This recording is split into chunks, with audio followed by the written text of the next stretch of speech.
चलो देखें, चलो वायुमंडल एक ऐसा आवरण है जिसने पृथ्वी को चारों ओर से घेर रखा है।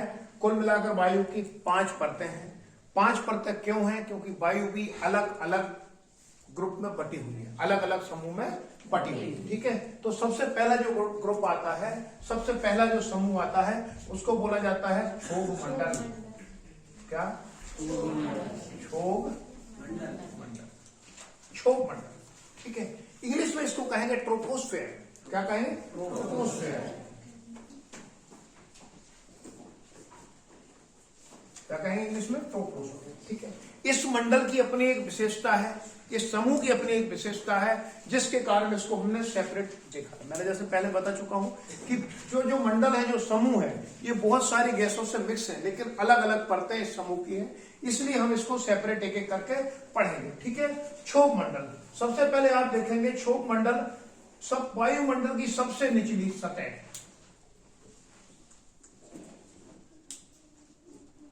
सबसे निचली सतह।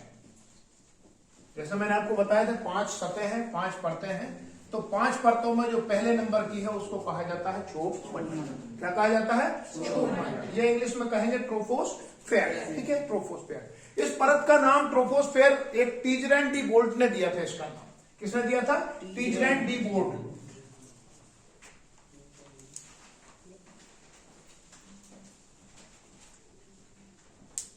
टीजरैंड डी बोल्ट ने इसका नाम दिया था। ठीक है, अच्छा आगे देख लेते हैं। ये जो परत है ये पृथ्वी के ऊपर से 0 से 12 किलोमीटर तक,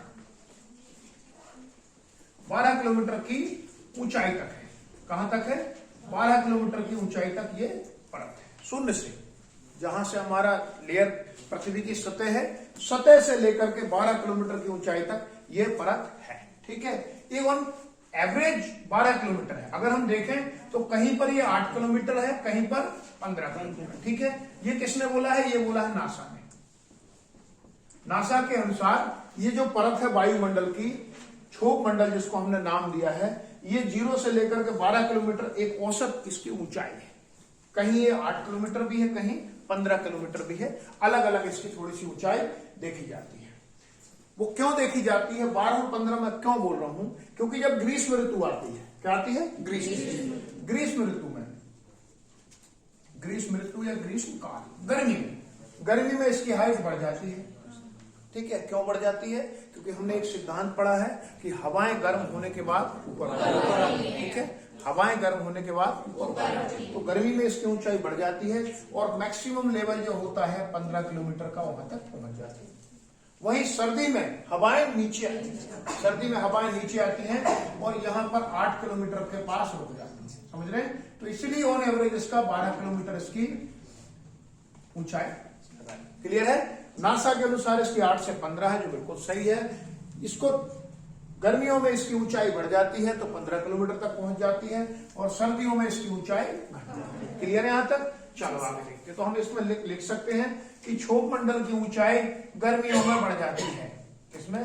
गर्मियों में या गर्मी के समय में या ग्रीष्म ऋतु में ऊंचाई बढ़ जाती है, ऊंचाई बढ़ जाती है। क्षोभ मंडल की ऊंचाई ग्रीष्म ऋतु में बढ़ जाती है। ठीक है, अच्छा अगला पॉइंट देखते हैं।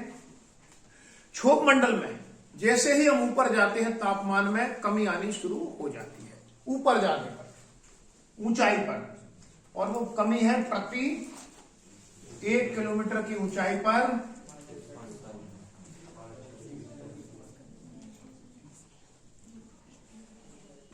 -6.5 डिग्री सेल्सियस। समझ रहे हैं? एक फार्मूला है कि अगर आप 165 मीटर की ऊंचाई पर जाते हैं तो वहां पर -1 डिग्री सेल्सियस तापमान कम होगा। कितना? 165 मीटर की ऊंचाई पर 1 डिग्री सेल्सियस कम हो जाता है। और जमीन के अंदर आप जाते हैं तो 32 मीटर तक, कहा 32 मीटर पर 1 डिग्री टेम्परेचर प्लस होता है। इसीलिए हम देखते हैं कि पृथ्वी के कोर में तापमान 2700 डिग्री। क्लियर है? क्यों? क्योंकि ये बढ़ रहा है। तो यहां क्षोभ मंडल ऊंचाई के साथ तापमान में कमी आती है। आप लिख सकते हैं ऊंचाई के साथ तापमान में कमी आती है। और कितनी कमी आती है?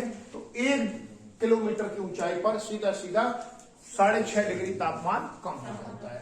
इसीलिए आप देखते हैं कि दुनिया की जितनी भी ऊंची चोटी है, दुनिया की जितनी भी ऊंची चोटी है, माउंट एवरेस्ट देखो बर्फ रहती है हमेशा पर, ठीक है। कहीं भी ऊंचाई वाली जगह आप जाओगे वहां ठंडा मौसम होता है। शिमला ठंडा है, पचमढ़ी पास में ठंडी है, कहीं भी जाओगे पहाड़ी एरिया में ठंड रहेगी, और जितने प्लेन में आओगे, समुद्र किनारे आओगे, उतनी गर्मी रहेगी, ठीक है। अच्छा चलो आगे देख लेते हैं। तो ये क्लियर हो गया कि ऊंचाई किस प्रकार बढ़ती है। आगे देख लेते हैं विभिन्न वायुमंडलीय घटनाएं, विभिन्न वायुमंडलीय घटनाएं।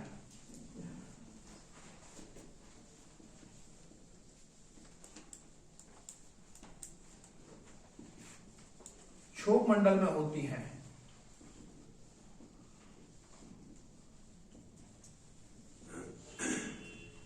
वायुमंडलीय घटनाएं क्षोभ मंडल में होती हैं। कौन सी? वायुमंडलीय। वायुमंडलीय घटनाएं क्या है? ठीक है, तो वायुमंडल तो हमें पता है कि हवा का समूह, लेकिन घटनाएं क्या है? क्या है घटनाएं? क्या है? तो वे घटनाएं हैं आंधी, तूफान, वर्षा, बिजली, ये समस्त घटनाएं कहां होती हैं? क्षोभ मंडल में। और क्षोभ मंडल कितना है? 12 किलोमीटर, ऑन एवरेज 12 किलोमीटर। इसलिए कहा जाता है कि हवाई जहाज जो उड़ाता है, हवाई जहाज उड़ाने वाला इस 12 किलोमीटर से ऊपर उड़ाता है, यानी कि इस 12 किलोमीटर से ऊपर दूसरा मंडल लगता है, उसका नाम है समताप, को हम देखेंगे, समझ रहे? तो यहाँ पर विभिन्न वायुमंडलीय घटनाएं यहाँ पाई जाती हैं। क्लियर है? यहाँ पाई जाती हैं। ओके, वायुमंडलीय घटनाएं क्या समझ गए? आंधी, तूफान, वर्षा, बिजली, चमक, ये सारी की सारी घटनाएं यहाँ पाई जाती हैं। आगे देख लेते हैं। यहाँ पर जेट स्ट्रीम प्रभावित होती हैं, प्रवाहित होती हैं। जेट स्ट्रीम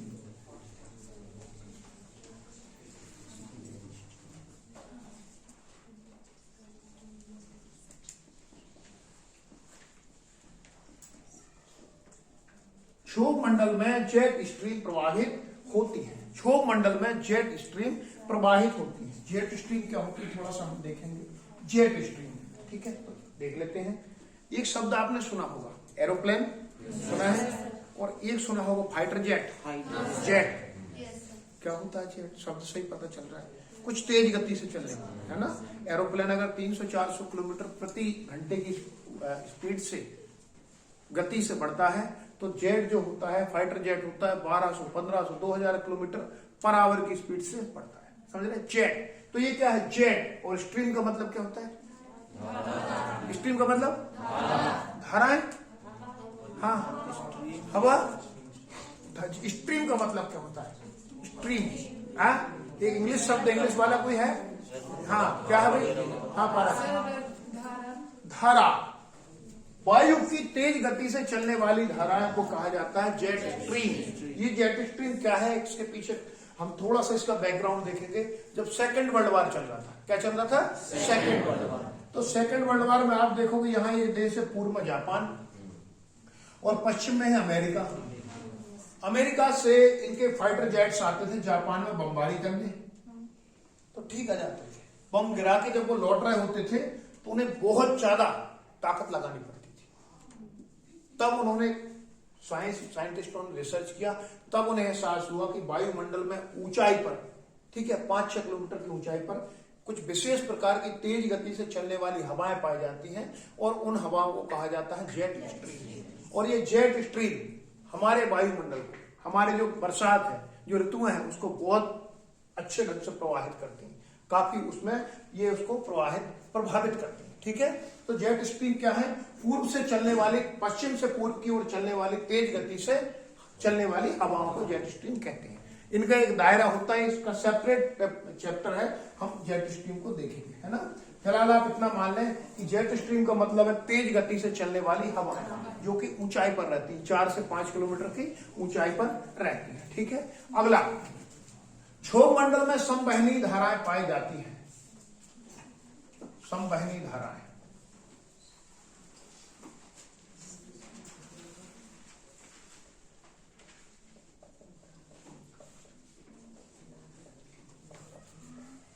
संवहनी धाराएं पाई जाती हैं। क्षोभ मंडल में संवहनी धाराएं पाई जाती हैं, ठीक है। आगे देख लेते हैं। क्षोभ मंडल को संवहन मंडल और अधोमंडल भी कहा जाता है। संवहनी धारा पाई जाती है, इसलिए इसे संवहन मंडल। सर संवहनी ये क्या बताऊंगा मैं, हाँ,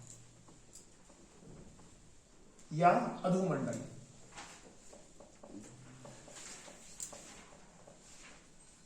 भी कहा जाता है। ठीक है, संवहन मंडल या अधुमंडल भी कहा जाता है। जैसे उसने पूछा संवहनी धाराएं क्या होती हैं, तो आप देखते हो कि कहीं लो एयर प्रेशर हो जाता है तो हाई एयर प्रेशर से एयर कहाँ जाती है, की तरफ जाती है जगह लेने के लिए।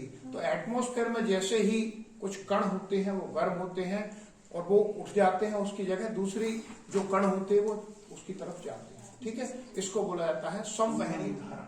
ठीक है, और इसीलिए इसको संवहन मंडल और अधुमंडल भी कहा जाता है। ठीक है, क्षोभ मंडल की सबसे ऊंची सीमा कौन सी हो जाएगी? सबसे ऊंची सीमा ट्रोपोस्फायर।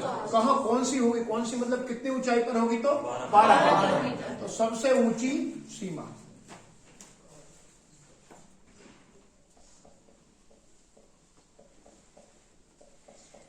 ट्रोपोस्फायर।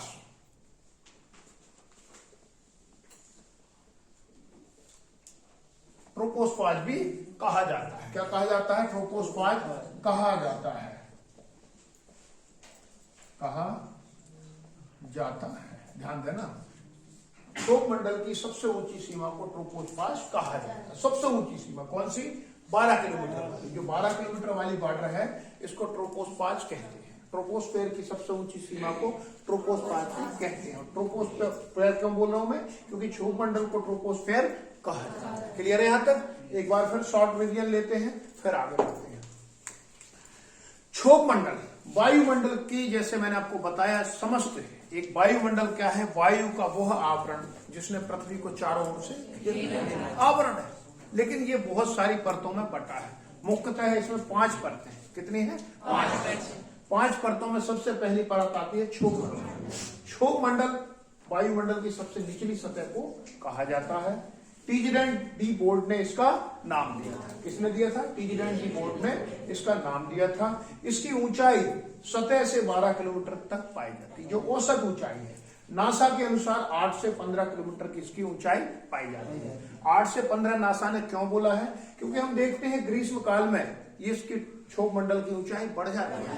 क्यों बढ़ती है? क्योंकि हवाएं गर्म होने के बाद ऊपर उठती है, तो इसलिए क्षोभ मंडल भी ऊपर हो जाता है।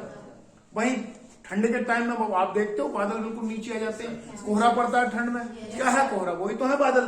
जो ठंड ज्यादा पड़ती है तो नीचे आ जाते हैं। ठीक है, तो इसकी ऊंचाई 8 किलोमीटर हो जाती है। इसलिए हमने इसका ऑन एवरेज 12 किलोमीटर मान के चला। ठीक है, प्रति 1 वर्ग की ऊंचाई पर 6.5 डिग्री माइनस टेम्परेचर माइनस हो जाता है। या दूसरे शब्दों में हम कहें तो क्षोभ मंडल में ऊंचाई के साथ साथ तापमान में कमी आती है। क्या होता है? क्षोभ मंडल में ऊंचाई के साथ तापमान में कमी आती है। अब कमी आती है तो कितनी आती है? तो प्रति 1 किलोमीटर की ऊंचाई 6.5 डिग्री तापमान कम हो जाता है। 6.5 डिग्री तापमान कम हो जाता है। इसका सीधा उदाहरण है कि आप और पिपरिया पास में ही हैं, लेकिन जब आप पचमढ़ी और आप पास में ही हो, जब आप पचमढ़ी जाते हो तो आपको ठंडा मौसम लगता है क्योंकि पचमढ़ी की हाइट 1 किलोमीटर है। जो हाइट है सी लेवल से वो 1 किलोमीटर 1100 करीब मीटर है। हम पढ़ते धूपगढ़ की ऊंचाई कितनी? 1352 धूपगढ़ की है। धूपगढ़ सबसे ऊंची चोटी है। तो पचमढ़ी जो है प्लेन है, तो उसकी ऊंचाई तकरीबन 1100 मीटर उसकी ऊंचाई है। ठीक है, आगे देखते हैं। वायुमंडलीय घटनाएं क्षोभ मंडल में होती हैं। समस्त वायुमंडलीय घटनाएं क्षोभ मंडल में होती हैं। वो वायुमंडलीय घटनाएं क्या होती हैं? बारिश, आंधी, तूफान, बिजली, सारी की सारी चीजें क्षोभ मंडल में ही होती है। इससे ऊपर कुछ नहीं है। क्षोभ मंडल से ऊपर ना बारिश है, ना आंधी है, ना तूफान है, कुछ भी नहीं है। अगला पॉइंट है, जेट स्ट्रीम प्रवाहित होती है। जेट स्ट्रीम, ठीक है, जेट स्ट्रीम क्या है? बहुत तेज गति से चलने वाली वायु धारा है। बहुत तेज गति से चलने वाली वायु धारा है जो पश्चिम से पूर्व की तरफ चलती है। ठीक है, आगे देखते हैं। यहाँ पर संवहनी धाराएं भी पाई जाती हैं, जिसके कारण इसका नाम संवहन मंडल या अधुमंडल इसको कहा जाता है। इसकी सबसे ऊंची सीमा, क्षोभ मंडल की सबसे ऊंची सीमा को ट्रोपोस्फायर कहा जाता है। ठीक है, और ट्रोपोस्फायर की अगर कोई हाइट पूछे तो 12 किलोमीटर, और अगर कोई पूछ ले तापमान कितना होता है, ठीक है, तो -54 डिग्री या उससे ऊपर हो जाता है। -54 डिग्री। क्यों हो रहा है? क्योंकि आप देख रहे हो प्रति 1 किलोमीटर पर 6.5 डिग्री कम हो रहा है। तो आप देखोगे कि सतह के ऊपर 20 डिग्री तापमान है। कितना? 20 डिग्री। तो आप जैसे ही बढ़ोगे माइनस हो जाएगा, 1 किलोमीटर ऊपर जाओगे हो जाएगा 13.5 डिग्री, उसके ऊपर जाओगे फिर माइनस कर लो 6 डिग्री हो जाएगा 7.5 डिग्री, 7 डिग्री, उसके नीचे जाओगे 1 डिग्री, उसके ऊपर जाओगे माइनस। अब क्या हो रहा है? माइनस में चलना शुरू हुआ और टॉप पर पहुंच जाओगे तो ये -54 डिग्री या उसके और नीचे निकल जाएगा। क्लियर है? ठीक है, चलो साफ कर दो मैं इसको। इसको अच्छे ढंग से आप समझ लेना वायुमंडल को, क्योंकि ये बहुत इंपॉर्टेंट चैप्टर है। इससे आप बहुत सारी चीजें ज्योग्राफी के अंदर बहुत सारी चीजें समझ सकते हैं। मैंने आपको बताया ना कि अगर आपने पृथ्वी की आंतरिक संरचना समझ ली तो आप चट्टानों को समझ लेंगे, आप पर्वतों को समझ लेंगे। अगर आपने महाद्वीपीय विस्थापन सिद्धांत समझ लिया तो आप महाद्वीपों को समझ लेंगे। और अगर आपने वायुमंडल को समझ लिया तो बहुत सारी वायुमंडलीय घटनाएं समझ लेंगे। ठीक है, चलो आगे देखते हैं भाई। अगला मंडल है समताप मंडल। क्या है? समताप मंडल। दी डालें आप हेडिंग और देखें समताप मंडल। समताप मंडल, ठीक है, समताप मंडल देखते हैं, शुरू करते हैं। वायुमंडल में समताप मंडल क्षोभ मंडल के ऊपरी सतह को कहा जाता है। इसके क्षोभ मंडल के बाद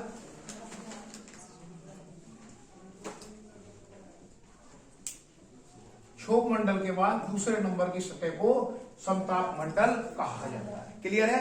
इसकी ऊंचाई, क्या ऊंचाई? ऊंचाई 12 किलोमीटर से 50 किलोमीटर तक है। कितनी है? 50 किलोमीटर। ठीक है, समताप मंडल जो कि वायुमंडल की दूसरे नंबर की परत है, इसको क्षोभ मंडल के ऊपर आती है। अमित बैठा यार, खड़े हो। अगला, ऊंचाई 12 किलोमीटर से 50 किलोमीटर तक इसकी मानी जाती है। कितनी? 12 से 50 किलोमीटर मानी जाती है। ठीक है, अच्छा। यह ध्रुवों पर मोटी होती है। ध्रुवों पर समताप मंडल की परत जो होती है मोटी होती है।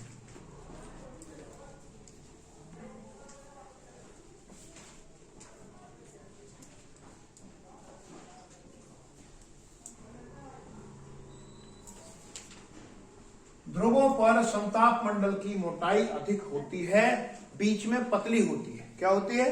ध्रुवों पर समताप मंडल की मोटाई अधिक होती है और बीच में मतलब कहां? पृथ्वी के भूमध्य रेखा वाले एरिया में पतली होती। क्यों होती? कोई बता सकता है? कोई बता सकता है? नहीं? हाँ, कोई है? गुड। हाँ सर, क्योंकि क्या कहते हैं, भूमध्य रेखा पे सबसे ज्यादा धूप पड़ती है, तो वहां पे हवा का जो मतलब लेयर होगी वो ज्यादा डेंस या मतलब ज्यादा फैलेगी। समझ रहे? हाँ, एक तो क्या हो गया कि भूमध्य रेखा के ऊपर आप देखते हो, मैंने बताया ना कि अगर आप सिद्धांत समझ लेते हो, आपने ये जो मैंने बताए थे जोन बताए थे, क्लाइमेट जोन, उष्ण कटिबंधीय, शीतोष्ण कटिबंधीय और शीत कटिबंधीय। अगर आपने 3 जोन समझ लिए तो बहुत सारी चीजें इससे क्लियर हो जाएंगी। इसलिए ज्योग्राफी में क्या होता है, ऊपर से पढ़ना पड़ता है।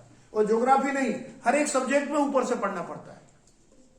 आप हिस्ट्री पढ़ोगे तो आपको जाना पड़ेगा प्रागैतिहासिक काल, कैसे मानव था, होमोसेपियन से इंसान बना, इंसान से कैसे विकास हुआ, कैसे उसका विकास होते होते बस्तियों में आया, कैसे कैसे छोटे छोटे परिवार में रहते रहते कबीला बन गया, कबीले से कैसे कुटुंब बन गया, कुटुंब से कैसे छोटे छोटे गांव बन गए और गांव से कैसे देश बन गए और वो देशों को महाजनपद कहा गया।